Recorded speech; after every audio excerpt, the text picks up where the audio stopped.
The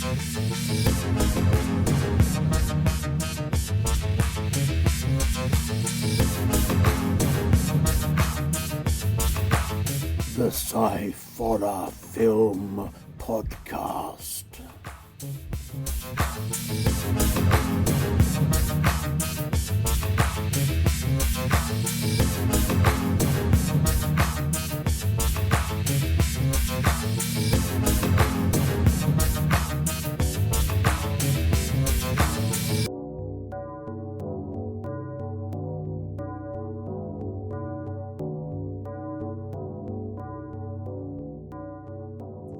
Hello, welcome to the podcast. I have with me today Nate Thompson. Hi, how you doing? Oh, my good sir, I'm doing well. How are you? I'm fine, thank you very much. Now, Nate if you've been listening, following the podcast, you will know that we've reviewed two of Nate's short films. We did Cult Affairs and Cult Leader. Yep. Yes. So, let's start from the beginning. How did you get into filmmaking? So it actually started, a few years ago, just learning basic photography, picking up a pretty decent camera setup, lens setup, and then kind of trying to learn general photography, which in reality, pictures and moving pictures, there aren't a whole lot of differences, though when you are moving to filmmaking, there's a few, learning curves.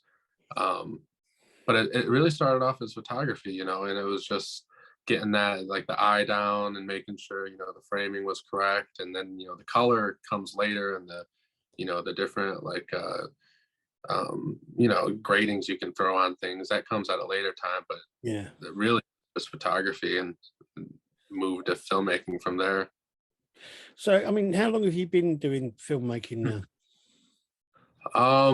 So officially, the end of 2020 was my first short film, What Lives in the Dark. So I would say roughly maybe like a year and a half now would be total. That's quite incredible, actually, given that, I mean, the two films that we've watched are just like the atmosphere of them, and the look of them is just so good. I wouldn't have thought it was only that sort of short a time. Honestly, I genuinely appreciate that. That's something that, when I say I appreciate that, seriously, because not everybody catches that, like the look of things or the atmosphere, even, or even they just not all the time, pay attention to detail like that. And that's really something that was important to me. I seen, I did a lot of research, and I like to think that I really put in the elbow grease into making sure that, I did my homework, and I watched a lot of short films, both amateur and, professional, so to speak, and kind of noted the differences and, like, the atmosphere, the pace, that was all It's important. interesting because, I mean, especially Cult Affairs, it's got a very, I don't know how to say this without making it sound like I'm saying something wrong. It's got an old look. It kind of reminds me of some of the sort of the 80s stuff before it got all slashery, before, like the first Halloween and that sort of thing. It's got that kind of build up of atmosphere, and the kind of moments when there's not a lot going on, but you just kind of watching it because something's going to happen. Yes, the fact that you compared it to the first Halloween. The first Halloween is actually one of the very few movies I've ever watched, and it was one of the movies that really got me into horror filmmaking, like led me down that path. But I was like 3 years old when I watched it, so I watched that, Creep Show, Return of the Living Dead, so it really set me on the path. Like, I'm not sure that's a good thing to watch at 3, but yeah. Right, yeah. But no, that's exactly what I love about old John Carpenter films, specifically Halloween, is the camera's moving, but the pace it's not slow, but it's almost realistic. You know what I mean? Like, you feel like you're the one moving the camera almost, and you're just kind of peeking around. And that was really important to me, because that's just you know, that's what I like, and that's kind of like if I wanted to make a movie, that's really how I would want to do it. You know, The other thing as well was the fact that it's something I think gets lost sometimes nowadays with some films, is the fact that the sound, that the sound effects, the music, the whole thing, along with the look, is what builds the atmosphere. It's not just right. the way the picture looks; it's got everything together builds the atmosphere, and you can make such a difference to a simple scene just by the type of sound effects and music you use with it. 110%. 110%. We for cult affairs, you know, the main shot is, you know, the blue kind of almost silhouette-ish, but it also has the orange hue in the back. Well, that was originally only supposed to be you know, the way I drew it up originally was like detective style lighting. So like one main light in the middle, Right. you know, just lit up, you know, normal white color. And then everything else would be dark surrounding. But when we got on set, we kind of looked at it, put the haze in there, and you know, I was like, man, we can kind of, you know, the blue and orange is a contrast. We could throw that there, then we'll have the silhouette. And everyone stood back and looked at it, and I had someone else go sit there so I could see it in the camera. And it was just, you know, Yeah. it was one of those things that it was an audible on set that ended up working out 10 times better than you could have hoped for. Yeah, well, I mean, I think that's the thing, is that sometimes it's you have things written down, or you have things drawn out, or whatever, how you want them to look. But then when you get to actually make the film, there are times when something happens and you just go, no, hang on a minute. Yeah. Let's rethink this a bit, you know. Right. If everyone, it's great if everybody on the stage, or on the set rather, is flexible enough to do that, to make that change, Yeah. and make it work. The problem comes when you've got a few people who aren't used to doing that kind of thing, and they're kind of rigidly set in their ways. Right. Yeah. So Yep. you made you made Cult Affairs. Yeah. And then you made Cult Leader, which it's a different sort of film. It is, yeah. It's so we were around Halloween time. And you know, the big thing about, you know, and it will be more prevalent in the full feature.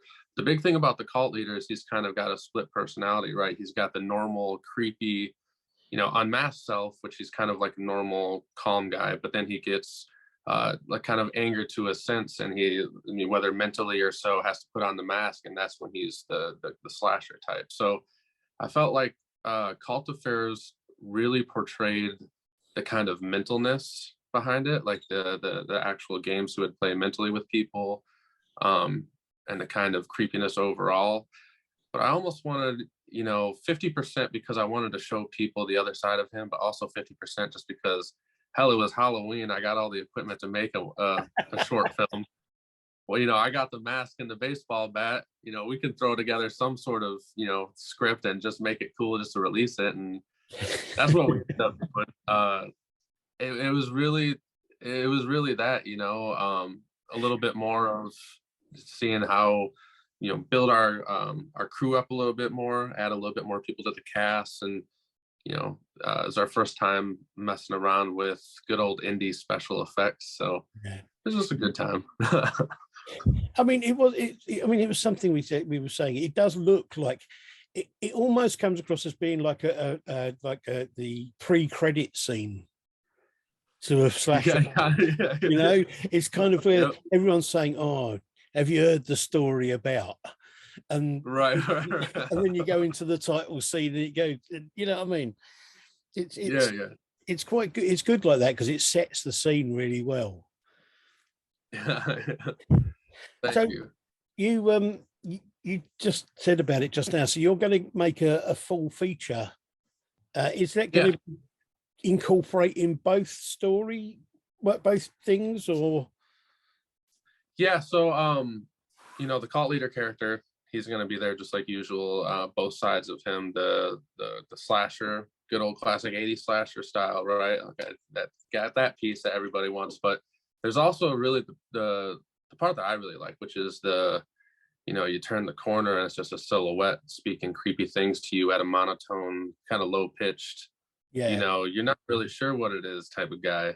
And then that's really where I find the true like passion to create, because I know there's a lot of cool stuff we could do there.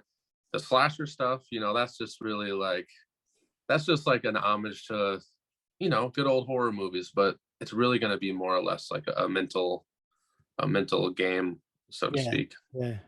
Oh, no, that's cool. That's cool. So, what made you decide to flesh it out and make it into a full feature film, or was that always the idea? Um, I mean, I guess I knew I was always going to probably make a full feature horror film, but that wasn't the idea at first. It was more or less, you know, I guess really Cult Affairs. This could have just been, you know, a 7-minute piece of footage I threw up on YouTube, made a couple posts about, hey, I got a short film. You know, maybe it got 300 views, and then I would have, you know, went on about my way. But we really kind of put the pedal to the metal in this, and you know, yeah, it's a short film, but you know, we started kind of ramping up our marketing side of things and getting you know, publicity different ways, whether it's from the news outlets or you know, just from good old fashioned word of mouth. Yeah, And then you know, like trying to sell T-shirts and merch, and really, it wasn't about the money. It was more or less just trying to create a living, breathing, you know, thing on its own. So yeah, all that stuff had to happen to do that. And you know, in that time we were also getting some really good feedback, you know, like, man, this seems like it was, you know, like the start of a movie, or like, you know, a part of a movie. I want to know what happens next. And yeah. so many people said that, you know, it seems like it's the start of a movie. So it made me go like, okay, well, everybody wants to see more. Like, I'm not saying like, you know, this is the perfect thing to ever happen, but you know, there's people that want to see more. So that really got me thinking, and Yeah. talked with the team, and kind of went to work for a good month or two, kind of thinking of ideas and how we could write the script and cool things like that. And it was, yeah, it was just, it was obvious at that point, but not at first. Uh, can I ask, have you got a budget for this, or is it just going to be sort of like putting it together as you go and hoping you get to the end?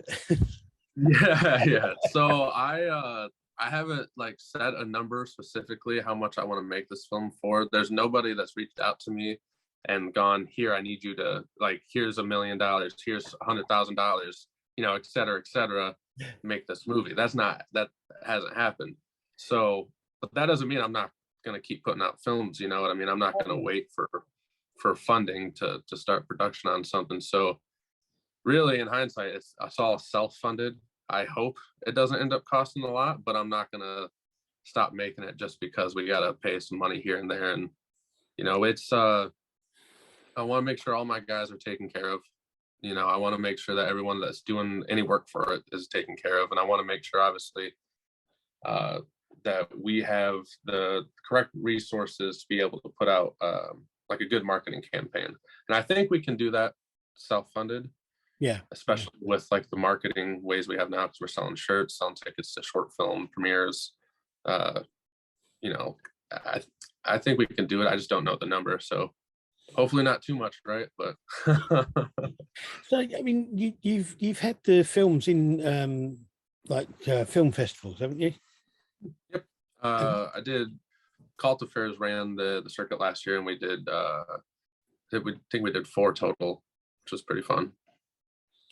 did you win any awards for that? Or I don't think we won it. No, we didn't win any awards for Cult Affairs. It was just a good time going and actually experience. Because I've never been to a horror convention before this. You know, so it was kind of like new to me to actually go there and then to be able to have something playing was the just interesting unique. thing, the interesting thing for me was like this weekend, having gone to the film festival local to here, is the fact that there were people there who were saying that it was the first time that they'd seen their film on a big screen in a cinema with an audience watching it. So that experience on its own was kind of like they were happy with the fact that it had been accepted into the thing, so they could actually watch it on a big screen themselves. You know, because Yeah, most of the time you don't get to do that. yeah, right. Yeah, no, that's one of those like special remember it forever type of moments. My first experience wasn't that great. I'm not gonna lie. We played Cult Affairs. played Cult Affairs at one of the festivals that we went to. I'm not sure which one it was, and I'm not sure if it was my fault or the festivals or however it was. I'm gonna take the blame for it and say that I sent them a bad file, but there was no audio. So we were watching 6-7 minutes of a muted film and people moving their mouth, and it was after like staying, it was like 2 a.m. It was like 8 hours that we were already there. We drove like 13 hours to get there. It was yeah. It was awesome, man. Yeah.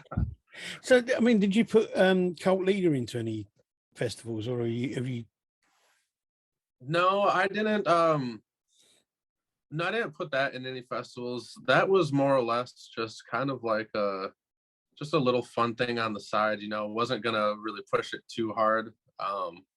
It's more or less for people that already watched Cult Affairs because they knew like, oh, that's the same guy in the whatever, and then it was just like a little homage to slasher flicks at Halloween time. But I thought about it, but I think more or less the Dead record, this new one, is probably going to be what we push to the festivals this year. So what's the new one? The Dead record. The Dead record. So, and is that all finished now? And yeah, that's finished now. It's going to be my longest short. It's going to be just under 17 minutes in length, and then we're having a premiere. We rented out the theater, the whole like an old historic theater, and we're gonna have like a big 2-hour horror night. We have magicians and like human contortion, and I only got 30 minutes of short films to show people, so we got to fill the night with other stuff. Yeah, no, that's cool. That's cool. That's really good. And then you're going to put that into festivals and spread that around. Will that be up on YouTube or anything at any time? Yeah, I have one more theater in Ohio that we're gonna showcase it at as well. And then after I do that, that'll probably be May. I would imagine late May to early June. The Dead record should be up on YouTube, but it will be on my website as soon as the premieres at the theater. We'll just probably have it like available for like a streaming fee or something until then. Cool. So when do you think the full feature might be ready? So we ended up filming about 5 to 10% of it in the late fall. The weather started to break, so we couldn't really do any of the outside shots. So springtime is really going to be when we start filming the meat and potatoes of it. I would say right now I'm pushing for I know it's crazy just because this is the time frame I really work on, though. I'm still pushing for a fall release of this year. Right. So wow. Yeah, so we're gonna push that, and then we got a couple other projects coming out this year as well. So it's gonna be a big busy year, but I think we got it.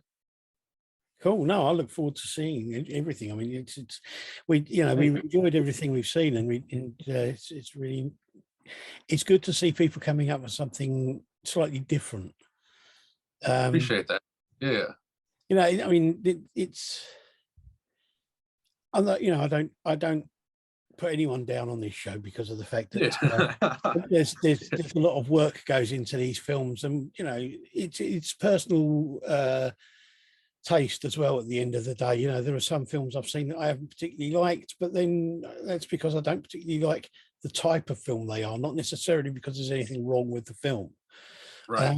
But I think the work you've done has been really good, and it's really nice to see somebody doing something that isn't just all jump scares and sort of loud noises. Thank you. For real though. Thank you. So okay, so what's for the future then after the film and after the feature and all that sort of thing? Are you planning on doing more features, or is it going to be? Yeah, I honestly I see the way this going, because we're kind of, I feel like we're kind of walking down a maybe not necessarily untraveled path, but a less than it's not really the correct way people would usually go about things, right? Because they wouldn't usually have a 17-minute film and then start selling tickets for people to go watch it in a theater. That's not, anyone would tell you you need an hour and a half, blah, blah, blah, blah, blah. But we kind of have this weird path carved out to where we can be financially sustainable just off of short films. So I imagine we can do the same thing off of full features. And if that's the case, I don't see why we should stop doing either of those. So really, I think every year I'm probably going to have a handful of short film releases and then 1 or 2 features, probably 1, maybe 2. I problem is the brain starts going and I can't get it to stop. It's just. So is it all going to be horror? Is it going to be? Have you ever thought about doing anything other than horror? There is one big project, one feature that I'm currently writing now. Nobody knows about it, but yeah, it's not a horror film, and that it's going to be kind of unique to break that to my audience and see if they take it.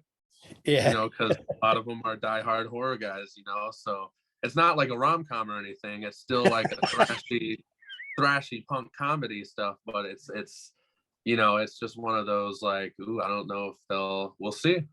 But for the most part, horror is always going to be, that's just one thing on the side. Horror is always going to be the thing that I go to. Yeah. Oh, I can imagine. I want to try a horror Western, see if that works. Okay. Yeah. That's an interesting idea. There aren't that many of those, I don't think. No. Interesting idea. Maybe might be a reason.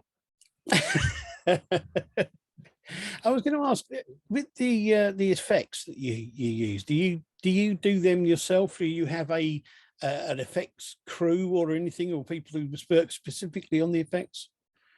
No, not yet. I'm in talks with someone now to I'm trying to build a solid team of people I can rely on and whatnot. But for the most part, everything has really kind of been me doing it. Okay. Oh, because the effects have been very good. And hey, thank you. It's very easy sometimes, especially with short films with sort of very low budgets. It's very easy for the effects to be the thing that lets it down. Exactly. But the effects in your films have been very good, and I that's what made me wonder if you had somebody who was more experienced and who did it for you rather than just being self-taught, self-made stuff, Oh. Appreciate it. Yeah. No, it's good. It's good. Well, I look forward to seeing Dead Record, and I look forward to seeing the feature film once it's finished. It should be really good. Absolutely. And awesome. I hope everything goes really well for you the rest of the year with any shorts that you got coming out and the film, and for the future as well. Keep making them, because it's nice to see somebody with a good, strong idea and a good, strong voice making films. And I hope one day you can come over here to a festival over here or something for some of your films. Well, I've been waiting. Yeah, I'm 110% down for that. So you know that. Okay. We just set it up and I'll be there. We'll see what we can do. Perfect. Thank you, Nate. Thanks for talking to me about your films and about you. And as I say, we hope to see more in the future. Thank you. I appreciate you having me on. Thank you. And thank you to everybody for watching. I'll put links, as I always do, to Nate's website and any YouTube stuff and that for him, and you can check it out for yourself. Until next time, thank you very much. See you later. Bye.